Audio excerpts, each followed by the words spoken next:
के 12वें अध्याय विद्युत के लास्ट वीडियोज़ में हम लोगों ने सारे टॉपिक को कवर किया था। अब हम लोग उसके प्रश्नोत्तर भाग में जा रहे हैं। प्रश्नोत्तर भाग में पुस्तक के किताब के सभी प्रश्नों को हम लोग देखेंगे बारी बारी करके। तो फर्स्ट में स्टार्ट करते हैं। पहला जो प्रश्न है एनसीईआरटी बुक का विद्युत का वो है परिपथ किसे कहते हैं। विद्युत परिपथ को परिभाषित करें। पहला जो प्रश्न है वो क्या है, विद्युत परिपथ को परिभाषित करें। तो बच्चों हम तुम लोगों को बता चुके हैं विद्युत परिपथ किसे कहते हैं, है ना। विद्युत परिपथ किसे कहते हैं तो उसको अपनी कॉपी में परिभाषित करके लिख ही लोगे। क्या है विद्युत परिपथ की परिभाषा, अगर कोई नहीं लिख पाए हो तो यहाँ पर भी सुन लोगे। विद्युत परिपथ क्या है, विद्युत धारा के सतत एवं बंद पथ को, विद्युत धारा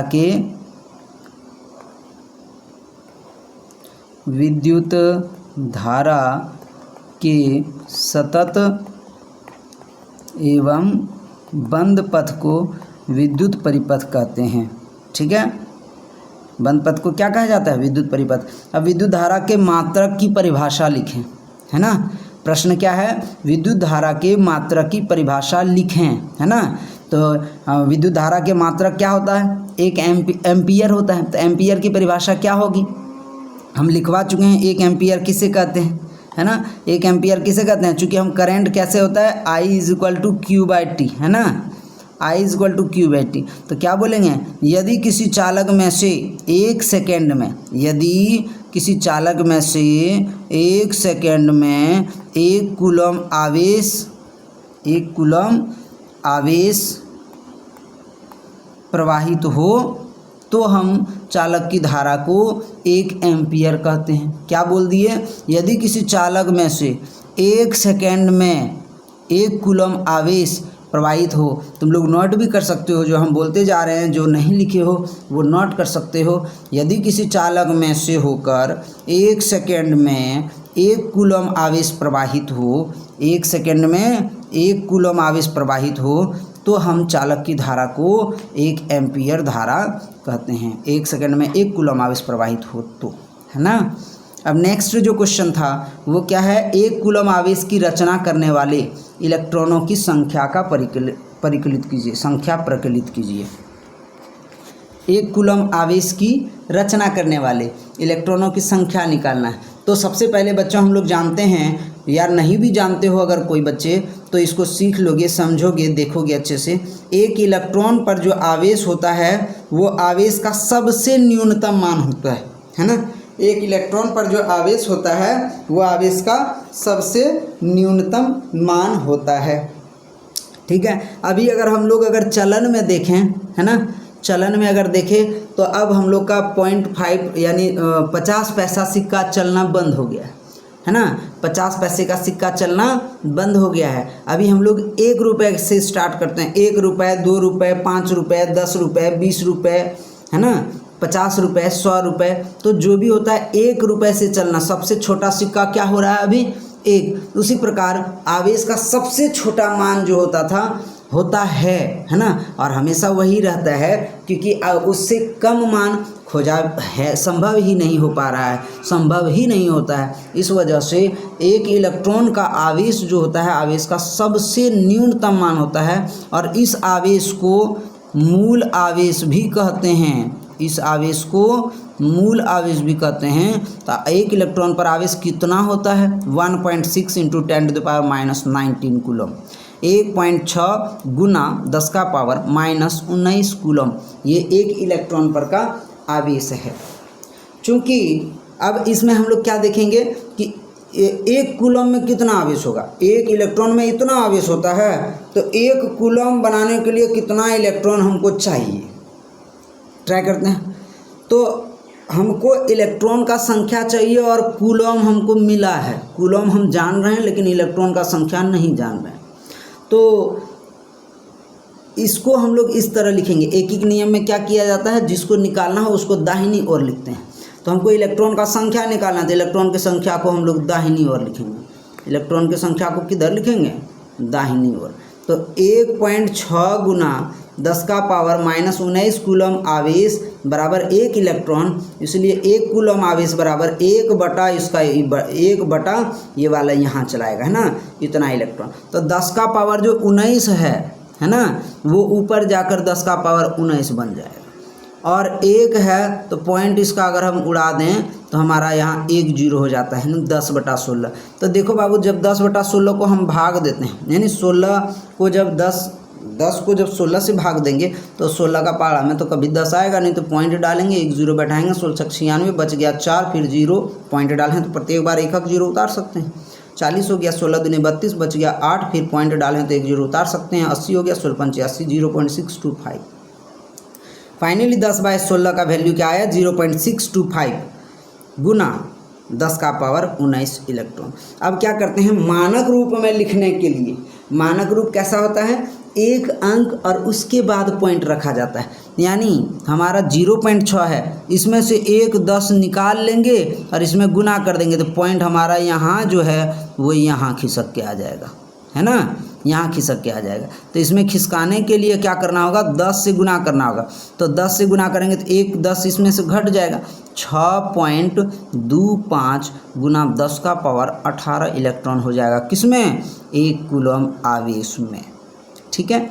नेक्स्ट जो क्वेश्चन है वह है, उस युक्ति का नाम बताइए, उस युक्ति का नाम लिखिए जो किसी चालक के सिरों पर विभवांतर बनाए रखने में सहायता करता है। तो उस युक्ति का नाम क्या है, सेल या बैटरी।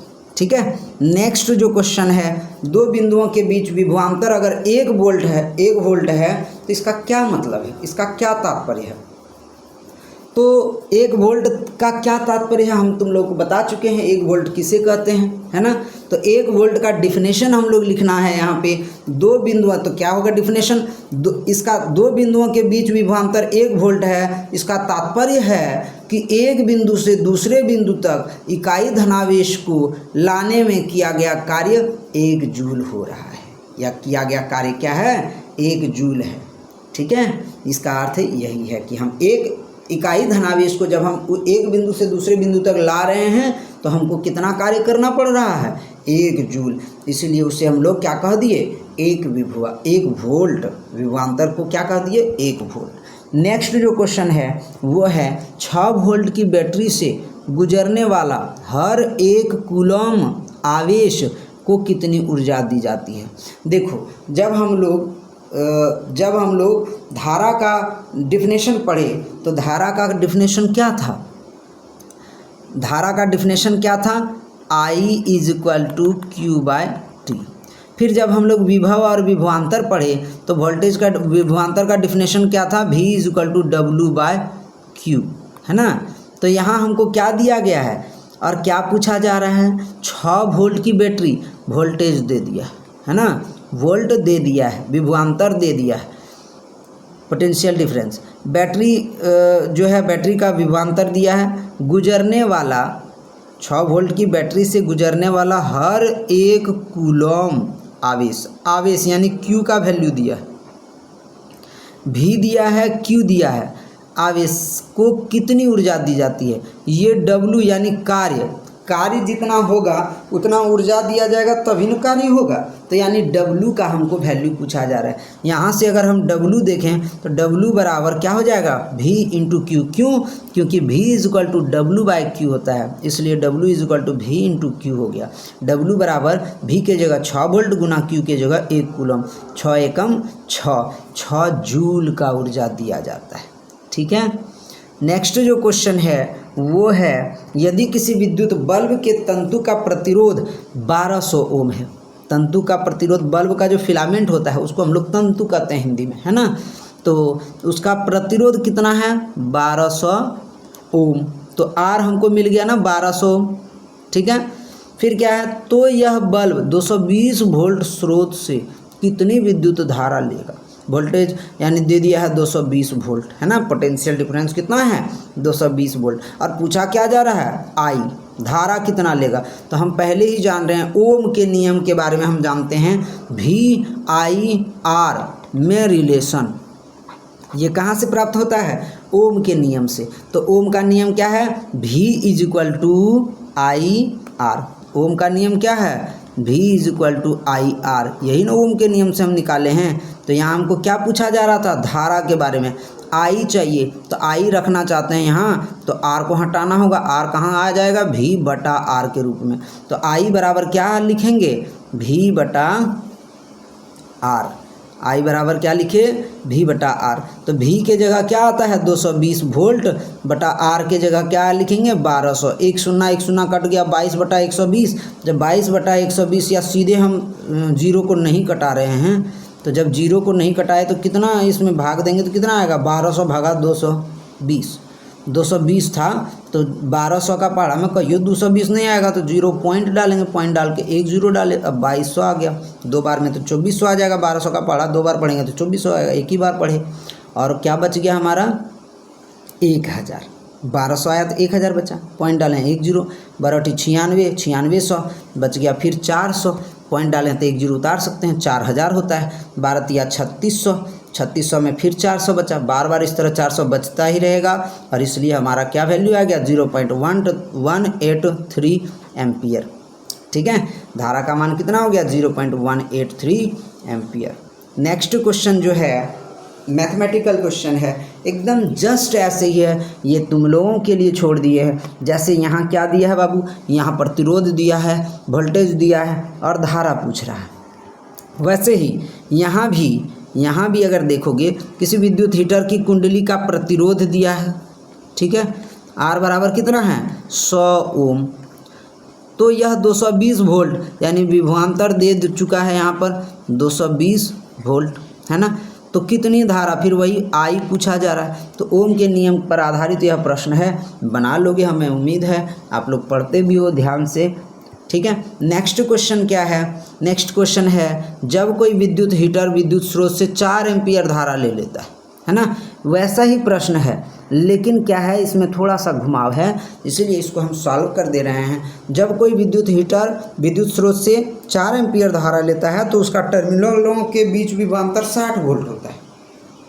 ठीक है, जब I1 हमारा 4 है, पूछा जा रहा है कि उस समय विद्युत हीटर कितनी धारा लेगा जब विभवांतर 120 वोल्ट तक होगा।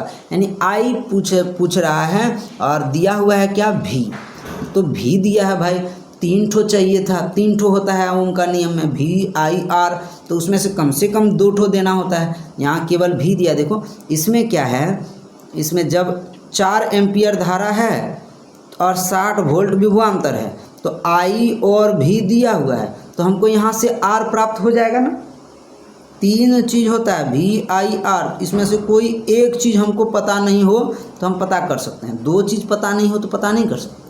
तो यहाँ पहला वाला में पार्ट कंडीशन में क्या है, यदि जब कोई विद्युत हीटर विद्युत स्रोत से 4 एम्पियर धारा लेता है तब उसके टर्मिनलों के बीच विभवांतर 60 वोल्ट होता है ना। तो जब हम 4 एम्पियर I बराबर 4 एम्पियर दे दिया, वोल्ट 60 वोल्ट है, विभवांतर हमारा 60 वोल्ट है, तो यहाँ से हम R निकाल लेंगे, है कि नहीं। तो हीटर का हमको प्रतिरोध मिल जाएगा, है ना। तो प्रतिरोध जब मिल जाएगा यानी R हमारा पता चल गया। जब R पता चल गया, अब उस समय विद्युत हीटर कितनी धारा लेगा जब विभवांतर 120 वोल्ट है, 120 वोल्ट तक बढ़ाया जाए। तो विभवांतर का यहाँ वैल्यू दूसरा बार में दे दिया और R का वैल्यू हम पहले वाला से पता कर लिए कि वो हीटर का प्रतिरोध कितना। हीटर का प्रतिरोध तो बदलेगा नहीं, क्या कि हीटर बदलेंगे तभी न प्रतिरोध बदलेगा, चीज़ तो वही है, इसलिए प्रतिरोध नहीं बदलेगा। R का वैल्यू निकाल लेंगे। तो यहाँ हम लोग क्या लिखते हैं, I1 बराबर 4 एम्पियर और V1 बराबर 60 वोल्ट। तो इस तरह R निकाल लेते हैं, क्योंकि R हमेशा सेम ही होगा, उसमें R1 R2 थोड़ी लिखना है। तो V बाय I, तो V हमारा 60 वोल्ट है, बटा I की जगह हम लोग 4 एम्पियर लिखे, 60 बटा 4 बराबर 15, जो 15 ओम जो है हमारा उस हीटर का प्रतिरोध मिल गया। अब दूसरा स्टेप में क्या बोला था कि अगर हीटर 120 वोल्ट में है, हीटर के अंतर्गत जो विभवांतर है वो 120 वोल्ट हो, हाँ, तो वह कितनी धारा लेगा। तो धारा के लिए हमको R तो हमको पता चल गया है 15 ओम, तो I के जगह I बराबर क्या होगा V बटा R, तो I2 बराबर V2 बटा R, है ना। विभवांतर बदलेंगे तो धारा भी बदलेगा।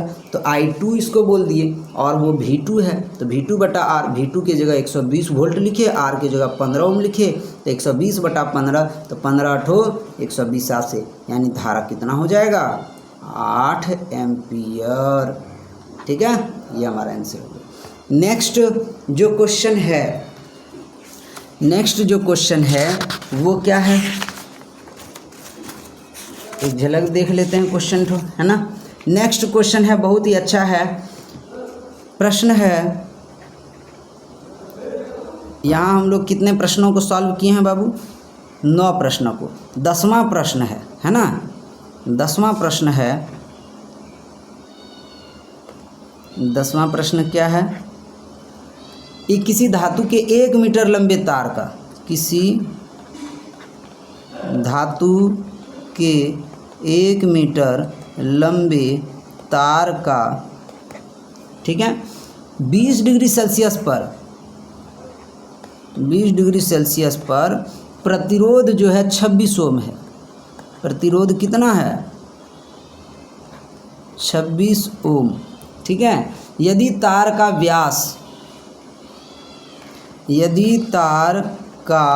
व्यास 0.3 mm है, 0.3 mm है, तो इस ताप पर धातु की विद्युत प्रतिरोधकता क्या है। तो इस ताप पर धातु की विद्युत प्रतिरोधकता क्या है ना, विद्युत प्रतिरोधकता क्या है। इसका जो है हम लोगों को प्रतिरोधकता पूछा जा रहा है ना। तो प्रतिरोधकता जानते हो किसे कहते हैं, प्रतिरोधकता का डिफिनेशन लिखवाए थे जब हम लोग प्रतिरोध के कारकों के बारे में पढ़ रहे थे बाबू।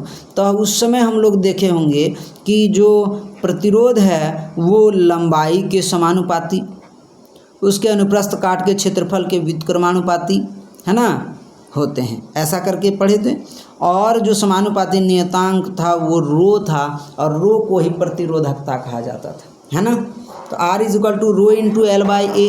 तो देखो ये जो अनुप्रस्थ काट का क्षेत्रफल है, वो अनुप्रस्थ काट का, मान लो ये चालक तार है, तो ये तार का जो मोटाई है इसी का क्षेत्रफल को अनुप्रस्थ काट का क्षेत्रफल कहते हैं। तो इसका क्षेत्रफल एक वृत्ताकार क्षेत्र होता है। तो वृत्ताकार क्षेत्र है तो व्यास दिया हुआ है ना, क्या दिया हुआ है, व्यास दिया हुआ है। क्या दिया है, व्यास।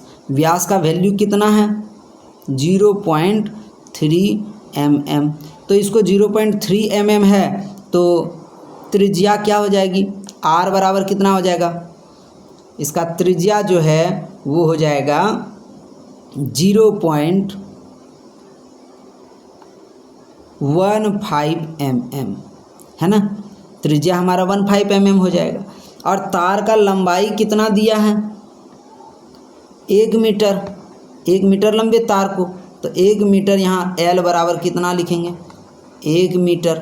ठीक है, और प्रतिरोध का वैल्यू कितना है 26 ओम, है ना। देखो यहाँ प्रतिरोध का वैल्यू 26 ओम है, तो यहाँ R का वैल्यू जो है वो 26 ओम दे चुका है।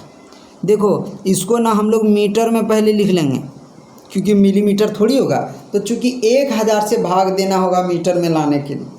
ठीक है, 1000 से कैसे भाग देंगे, यहाँ हम शॉर्ट में बता दे रहे हैं। 1 मीटर बराबर 100 सेंटीमीटर होता है, और 1 सेंटीमीटर हम जानते हैं वो 10 मिलीमीटर होता है। थोड़ा बड़ा लिख देते हैं, नहीं समझ में आएगा नहीं तो, है ना, फिर बाद में और समस्या होगा। 1 सेंटीमीटर जो होता है वो 10 मिलीमीटर के बराबर होता है, और 1 मीटर जो होता है वो 100 सेंटीमीटर के बराबर होता है। तो इस 100 सेंटीमीटर, ये C है, हाँ। तो इस तरह से 100 सेंटीमीटर, 1 सेंटीमीटर 10, तो 100 सेंटीमीटर में 1000 mm, है ना। तो 1000 mm बराबर 1 m, 1000 मिलीमीटर बराबर 1 मीटर। तो 1 मिलीमीटर बराबर 1/1000 मीटर। ठीक है, यहाँ से हमारा मिलीमीटर का जो वैल्यू है वो पता चल गया। यहाँ से हम इसका वैल्यू पुट कर देंगे, तीन शून्य है तो यहाँ 0.15/1000 मीटर लिखेंगे। ठीक है, तो त्रिज्या निकल गया, आर निकल गया, एल निकल गया और प्रतिरोध निकल गया, है ना। ये तीनों चीज़ हमको प्राप्त है। देखो ये तीनों चीज़ हम लोग को मिल चुका है ना। इससे हम आगे काम करेंगे। तो चूँकि रो का वैल्यू जब हम आर बराबर यहाँ है तो रो का वैल्यू रो रखेंगे तो ए को इसके साथ गुना हो जाएगा और एल ए जो है ए यहाँ आ जाएगा और एल जो है एल बटा में चल जाएगा तो हमारा रो का वैल्यू निकल जाएगा। यानी यहाँ रो बराबर आर गुना ए बटा एल। देखो तो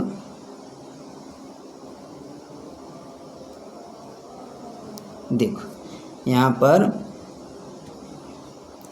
यहाँ क्या है, रो ए को आर से मल्टीप्लाई कर देंगे, क्रॉस मल्टीप्लिकेशन में एल से भाग दे देंगे तो हमारा केवल यहाँ क्या बच जाएगा, रो। ये मल्टीप्लाई है। हाँ, तो आर के जगह हमको पता है। ए कैसे निकालेंगे, ए क्या है, क्षेत्रफल है, वृत्ताकार भाग का क्षेत्रफल। तो आर के जगह लिखेंगे 26, है ना। आर के जगह क्या लिखेंगे 26। एल के जगह क्या लिखेंगे, 1 मीटर है तो 1 लिखेंगे और ए के जगह पाई आर स्क्वायर। ये नहीं होता है वृत्त का क्षेत्रफल। तो 26 नीचे 1 नहीं हो लिखे तो चला। अब यहाँ हो जाता है 22/7 या 3.14 मान ले लो पाई का। आर का वैल्यू क्या है 0.15। इसको यहाँ से हटा देते हैं, क्यों, क्योंकि यहाँ पर नहीं लिखाएगा।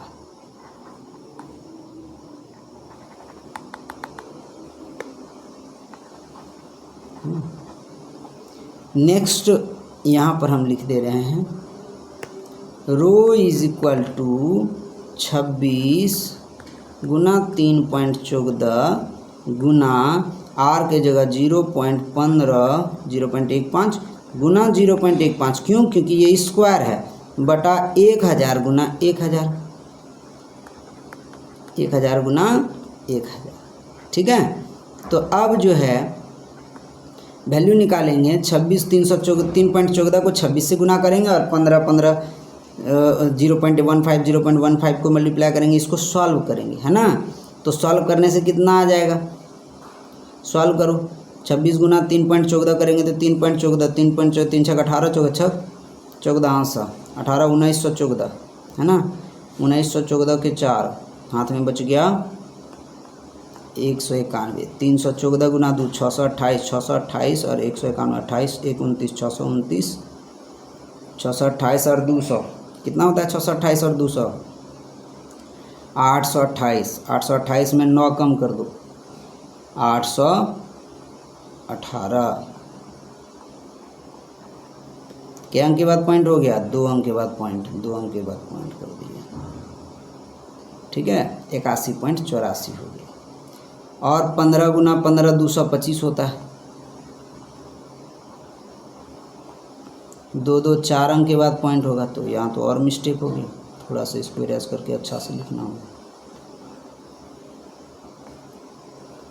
0.0225 बटा 1000। यहाँ 6 शून्य हो गया, 1 2 3 4 5 6।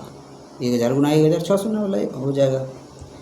अब रो इज इक्वल टू क्या हो गया, इसको मल्टीप्लाई करना है। 8 पंचे 40 4000 और 18 पंचे 90 4090। 4090 के 0 हाथ में बच गया 409। 818 दूनी 1636 1636 और 400 1600 और 400 2036 2036 और 9 2045 के 5 हाथ में बच गया 204। 818 दूनी 1636 1636 और 204 1636 और 440 200 1840।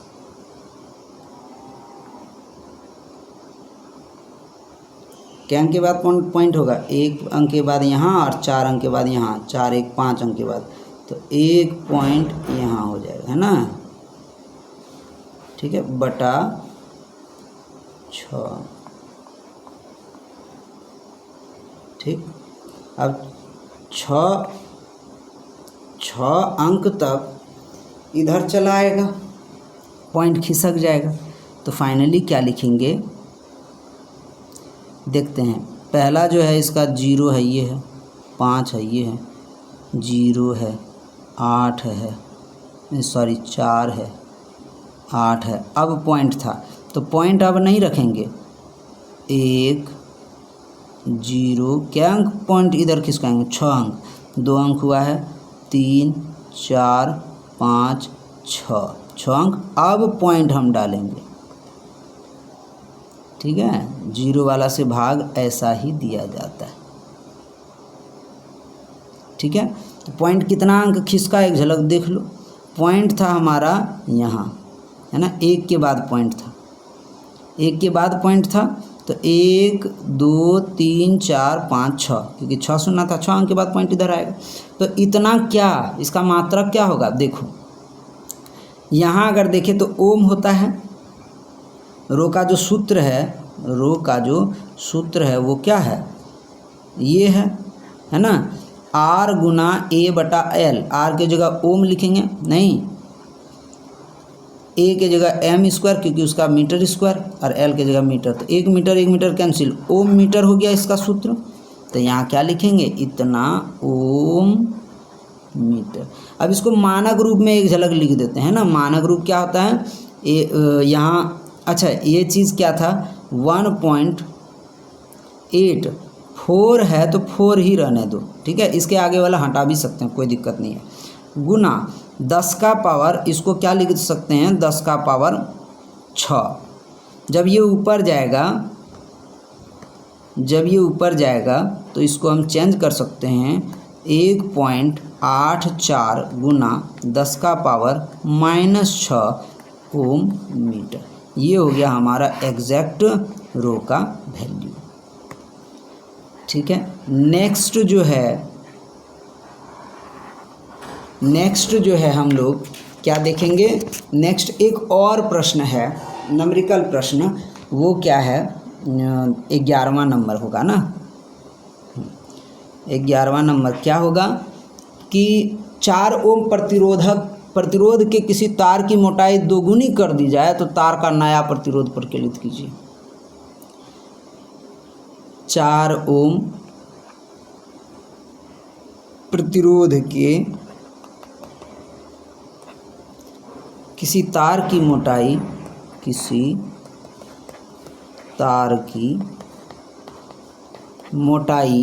2 गुनी कर दी जाए,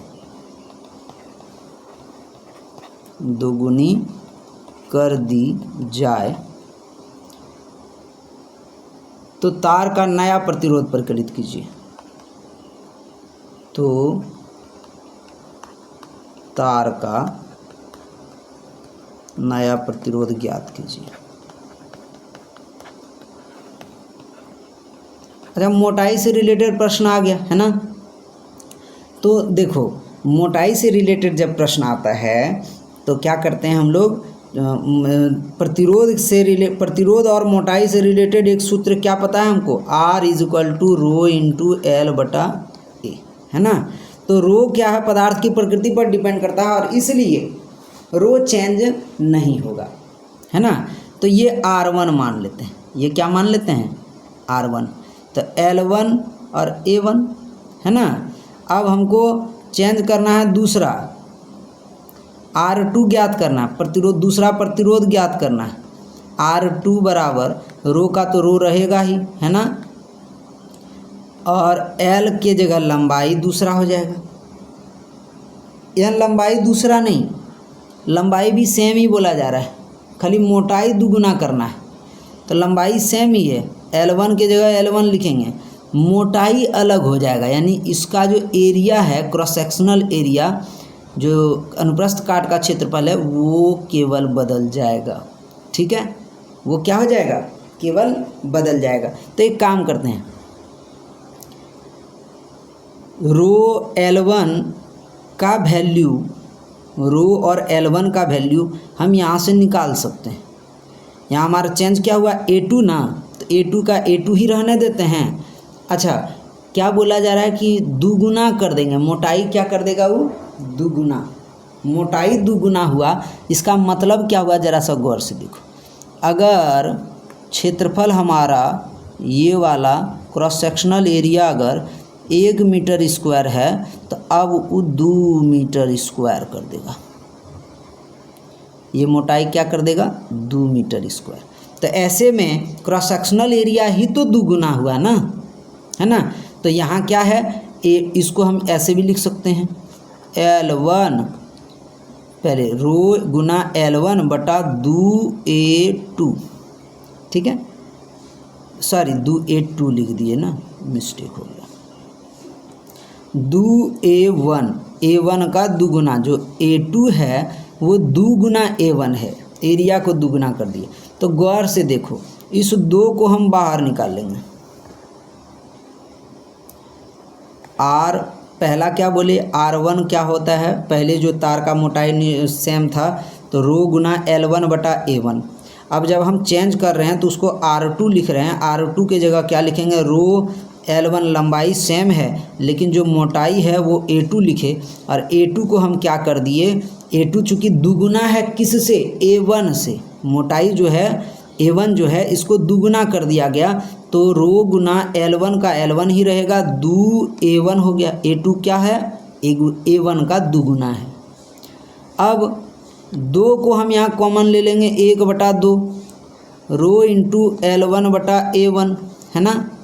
तो रो इंटू L1 बटा A1 को R1 भी बोलते हैं, तो 1/2 R1। तो यहाँ क्या दिख रहा है, जो नया प्रतिरोध होगा, जो नया प्रतिरोध होगा वो R1 का आधा होगा, है ना। जो नया प्रतिरोध होगा वो R1 का क्या होगा, आधा होगा, R1 गुना 1/2। समझे बात को, निकल गया। नेक्स्ट जो हम लोग देखेंगे वो क्या है, किसी चालक का प्रतिरोध किन किन कारकों पर डिपेंड करता है। प्रश्न क्या है, 12 नंबर का होगा मेरे ख्याल से, नहीं, हाँ 12 नंबर का प्रश्न है, किसी चालक का प्रतिरोध, प्रश्न क्या है, किसी चालक का प्रतिरोध किन किन बातों पर या किन किन कारकों पर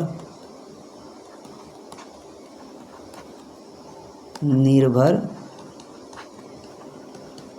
करता है। किन किन कारकों पर निर्भर करता है, तो हम लोग पढ़ चुके हैं इसके विषय में।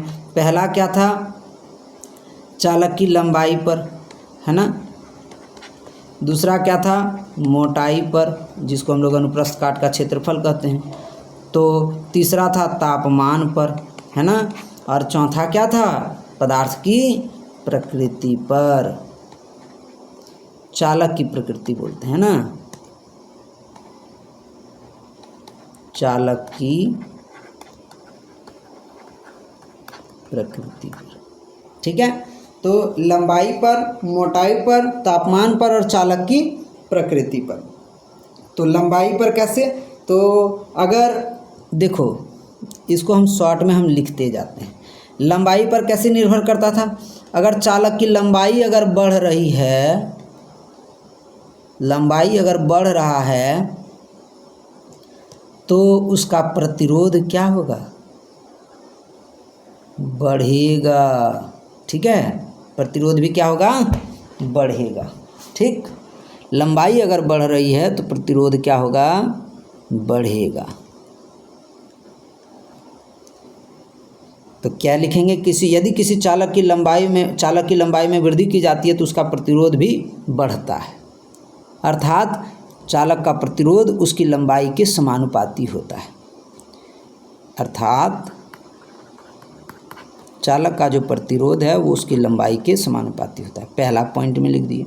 दूसरा, चालक की मोटाई, अगर मोटाई बढ़ाएं, मोटाई और क्या है, प्रतिरोध, अगर मोटाई बढ़ाए तो प्रतिरोध घटता है। अगर मोटाई बढ़ाएंगे तो प्रतिरोध घटेगा। तो क्या लिखेंगे, यदि किसी चालक की मोटाई में वृद्धि की जाती है तो उसका प्रतिरोध कम होता है। ठीक है, तो अर्थात क्या लिखेंगे, अर्थात जो प्रतिरोध होता है वो चालक की मोटाई के या चालक के अनुप्रस्थ काट के क्षेत्रफल के व्युत्क्रमानुपाती होता है। ठीक है, तापमान बढ़ाएंगे तो प्रतिरोध बढ़ेगा, तापमान बढ़ाएंगे तो प्रतिरोध क्या होगा, बढ़ेगा। फिर चालक की प्रकृति पर भी निर्भर करता है कि वह चालक क्या किस प्रकृति का है, कैसा है।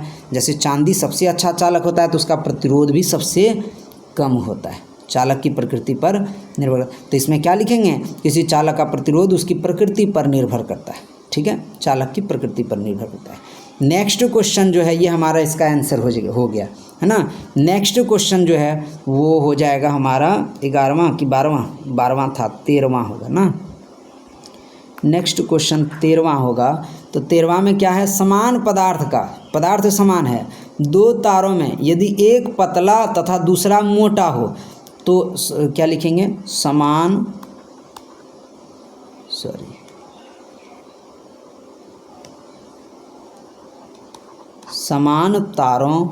पदार्थ के दो तारों में यदि एक पतला तथा दूसरा मोटा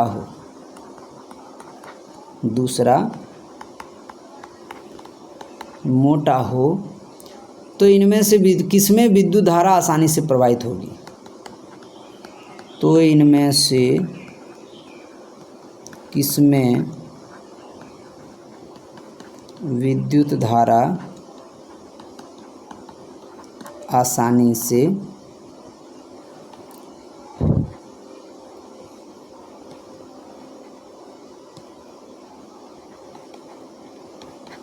प्रवाहित होगी। पहला प्रश्न, और उसी में बोला है जबकि उनमें समान विद्युत स्रोत से संयोजित किया जाता है। विद्युत स्रोत भी अलग अलग नहीं है, जबकि उनमें समान उन्हें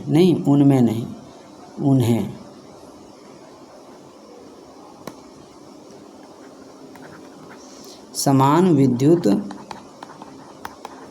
स्रोत से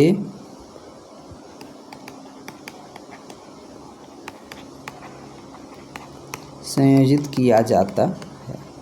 गौर से देखो क्या कह रहा है, पतला और दूसरा मोटा है, तो पतला और मोटा, तो मोटाई अगर बढ़ेगी, यहाँ हम क्या देखे थे पिछला प्रश्न में, मोटाई अगर बढ़ेगी तो प्रतिरोध घटेगा, है ना। प्रतिरोध घटेगा तो धारा आसानी से प्रवाहित होगी। प्रतिरोध क्या है, धारा प्रवाह में विरोध है ना। तो अगर प्रतिरोध कम हुआ तो धारा प्रवाह अच्छा होगा। यानी कहने का मतलब है अगर मोटाई बढ़ाए तो प्रतिरोध घटा और धारा बढ़ा, है ना। तो मोटाई बढ़ाए तो धारा भी बढ़ रहा है, मोटाई बढ़ाए प्रतिरोध घटा, प्रतिरोध घटने से धारा बढ़ा। तो मोटाई बढ़ाए तो फाइनली हमारा धारा भी क्या हो रहा है, बढ़ रहा है। तो क्या बोलेंगे, समान पदार्थ के दो तारों में यदि एक पतला तथा दूसरा मोटा हो तो इनमें से किसमें विद्युत धारा आसानी से प्रवाहित होगी, जो मोटा होगा। जबकि उन्हें समान विद्युत स्रोत से संयोजित किया जाता है। उसमें समान विद्युत स्रोत से अगर जोड़ा गया है तो जो मोटा तार होगा उसमें आसानी से प्रवाहित होगी, क्योंकि मोटा होने के कारण प्रतिरोध कम होगा, तो प्रतिरोध कम होगा तो धारा आसानी से प्रवाहित होगी। तो हम यहाँ लिखे भी थे, तो क्या लिखेंगे, ध्यान देना, फिर से लिखते हैं कि हम जानते हैं, क्या जानते हैं भाई, कि मोटे तार का प्रतिरोध या चालक का प्रतिरोध उसकी मोटाई के व्युत्क्रमानुपाती होता है, व्युत्क्रमानुपाती होता है। अर्थात मोटाई बढ़ाने से प्रतिरोध घटता है ना। प्रतिरोध क्या होता है, घटता है। इसलिए और धारा का मान क्या होता है, प्रतिरोध घटता है और धारा का मान बढ़ता है। प्रतिरोध घटता है जिससे धारा आसानी से प्रवाहित होती है। तो इसलिए हम क्या बोल सकते हैं, अतः मोटे तार में धारा आसानी से प्रवाहित होगी। कोई दिक्कत है, समझ में आ गया। नेक्स्ट प्रश्न है, नेक्स्ट क्वेश्चन क्या है,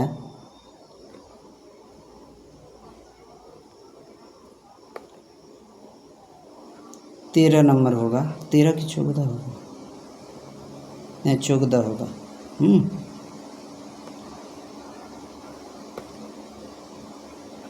14 हो जाएगा। क्या मान लीजिए किसी विद्युत अवयव के दो सिरों के बीच विभवांतर को उसके पूर्व के विभवांतर की तुलना में घटाकर आधा कर देता है, तो उसका प्रतिरोध, तब पर भी उसका प्रतिरोध नियत रहता है। तो प्रतिरोध नियत रहने के लिए ध्यान देना, तब पर भी उसका प्रतिरोध क्या रहता है, नियत रहता है। प्रतिरोध हम जानते हैं, अच्छा पहले प्रश्न लिख लेते हैं ना। क्या है, मान लीजिए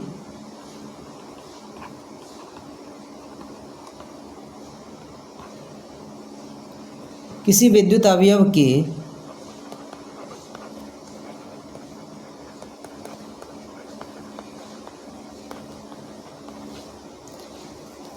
दो सिरों के बीच विभवांतर,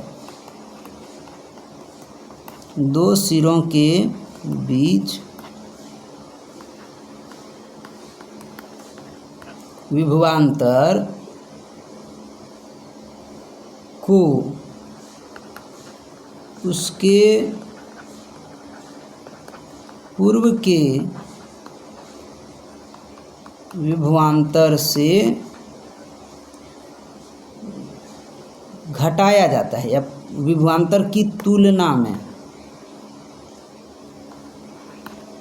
विभवांतर की तुलना में घटाया जाता है।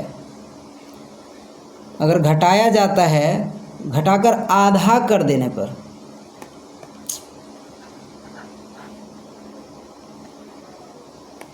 घटाकर आधा कर देने पर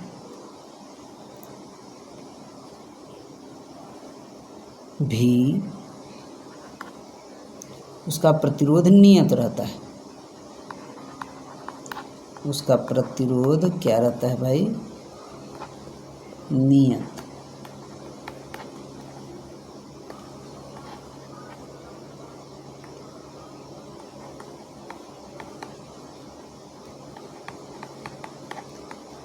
प्रतिरोध नियत रहता है। जब प्रतिरोध नियत रहता है तो उसमें पूछा जा रहा है तब उस अवयव से प्रवाहित होने वाली विद्युत धारा में क्या परिवर्तन होगा। तब उस अवयव से प्रवाहित होने वाली विद्युत धारा में क्या परिवर्तन होगा।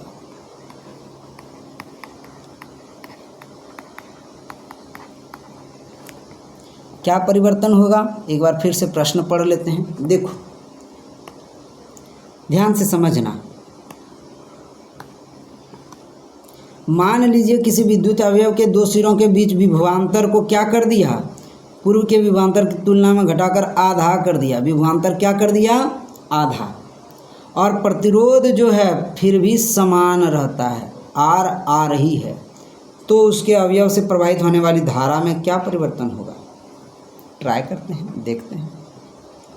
वोल्टेज चेंज कर दिया तो V1 को लिखते हैं V, V2 क्या हो गया V/2, जो V है उसको आधा कर दिया, और प्रतिरोध जो है R1 जो है R है, और R2 भी क्या हो गया R ही, क्योंकि उसको चेंज नहीं किया है। प्रतिरोध क्या है, प्रतिरोध नियत रहता है, तो धारा बदल जाता है। तो धारा में क्या परिवर्तन होगा, I1 को I रखा, I2 क्या होगा, यही पूछा जा रहा है। ध्यान से इस चीज़ को समझो। तो हम लोग ओम के नियम से जानते हैं V बराबर I, रुको एक जगह, ओम के नियम से हम लोग क्या जानते हैं, V बराबर IR, जानते थे कि नहीं, V बराबर IR। तो यहाँ से I बराबर का वैल्यू निकाल लेते हैं, आइए ना चाहिए हमको, I1 बराबर V/R हो जाएगा, V1/R1। तो V1 क्या है V, और R1 क्या है R, ठीक है। I1 बराबर क्या आ गया V/R। अब यहाँ I2 बराबर क्या लिखेंगे V2/R2, तो V2 के जगह V/2 लिखेंगे, और R2 के जगह R ही रहने देंगे, है ना। तो इसको अगर अच्छा से देखें तो V/2R हो गया, I2 हमारा क्या हो गया V/2R, यानी 1/2 यहाँ गुना हो गया, 1/2 यहाँ से कॉमन ले ली, है ना, 2 को कॉमन ले ली तो 1/2 हो गया, यही ना हुआ। फिर से एक बार देखते हैं, ट्राई करते हैं, गिजमिज हो गया ना तो अच्छा नहीं लगेगा देखने में, इसको अच्छा से लिखते हैं। देखो I2 का जो वैल्यू होगा वो V2/R2 होगा। V2 का वैल्यू जो है वो V का आधा है, पुराने वाला का V2 का वैल्यू क्या मिला, आधा है V का, तो V का आधा 1/2 भी लिख दिए, बटा R2 जो है वो R2 का वैल्यू सेम है, R2 नियत है ना, R नियत है, तो R1 का वैल्यू भी R और R2 का वैल्यू भी R, तो यहाँ हम क्या लिख दिए R।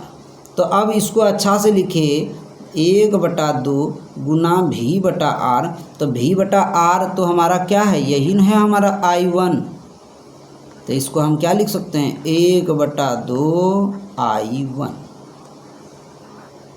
अगर गौर से देखो तो समझ में आ जाएगा क्या कि I2 यानी जो नई धारा होगी वह पुरानी धारा का आधा होगा, तो धारा में क्या परिवर्तन होगा, धारा का मान आधा हो जाएगा, ठीक है। समझ में आ गई बात, कोई दिक्कत, आगे बढ़ें। नेक्स्ट क्वेश्चन है, विद्युत तोष्टरों तथा विद्युत स्त्रियों के तापन अवयव शुद्ध धातु के न बनाकर किसी मिश्र धातु के बनाए जाते हैं, क्यों? ये हम अगले क्लास में देखेंगे, चूँकि टाइम भी थोड़ा एक्सटेंड हो रहा है, इस वजह से अगला जो प्रश्न होगा, अगला लगभग सारा हम लोग किताब के अंदर का प्रश्न को अगले क्लास में कंप्लीट कर लेंगे, और कोशिश करेंगे कंप्लीट करने का, और उसके इसमें और 2 क्लास होने की संभावना है। बने रहना, और कॉपी में नोट करना मत भूलना, हर हाल में कॉपी में नोट कर लोगे तो बेहतर होगा, कभी भी देख सकते हो, कभी भी उसको समझ सकते हो, है ना, रिवाइज़ कर सकते हो, इसलिए नोट करना ना भूलना। धन्यवाद। अगर वीडियो अच्छी लगे तो प्लीज़ कमेंट करना, शेयर करना अपने दोस्तों में, और सब्सक्राइब करना नहीं भूलना।